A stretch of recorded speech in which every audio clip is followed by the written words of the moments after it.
மாண்புமிகு பேரவைத் தலைவர் அவர்களே, வால்பாறை சட்டமன்ற தொகுதி ஆனைமலை என்பது அருள்மிகு மாசாணியம்மன் கோவில் மிகச்சிறந்த கோவிலாக இருக்கின்ற பகுதி. அந்த வரலாற்று சிறப்புமிக்க கோவிலுக்கு வருடம் ஒரு முறை குண்டம் திருவிழா நடைபெறும்.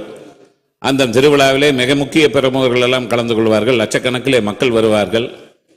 அதை கருத்திலே கொண்டு ஆனைமலையிலேயே 10 அறைகள் கொண்ட ஆய்வு மாளிகை அரசு கட்ட முன்வருமா என்பதை பேரவைத் தலைவர் வாயிலாக மாண்புமிகு அமைச்சர் அவர்களை கேட்டுக்கொள்கின்றேன்.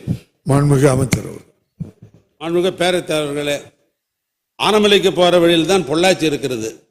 அதனால தான் இந்த நிதியாண்டிலே 25-26 நிதியாண்டிலே மாண்பு முதலமைச்சரோட அனுமதி தந்து பொள்ளாச்சியில் 2 கோடி மதிப்பீட்டில் கூடுதலாக ஆய்வு மாலை கட்டப்படும் என்று அறிவிக்கப்பட்டிருக்கிறது. எனவே அது இந்த ஆண்டே அது கட்டப்படும்.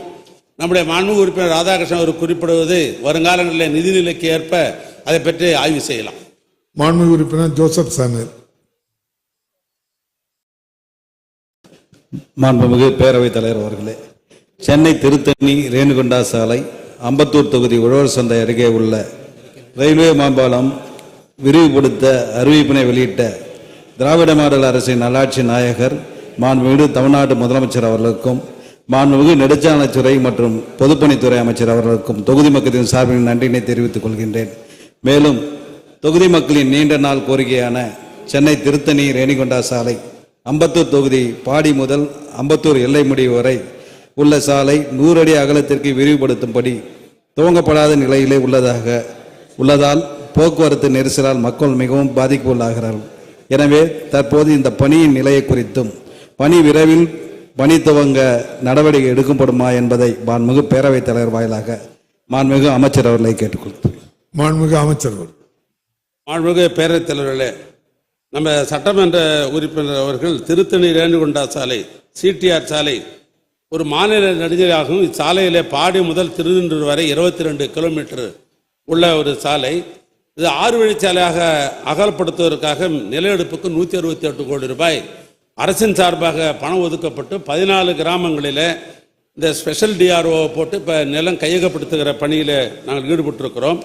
மாண்பு உறுப்பினர் குறிப்பிட்டது போல இச்சாலை போக்குவரத்து நெரிசல் அதிகமாக உள்ள இருக்கிற காரணத்தினால் இதற்கு சிறப்பு கவனம் செலுத்தி நில எடுப்பு முடிந்த உடனேயே அந்த 6 வழிச்சாலை அமைத்து தரப்படும்.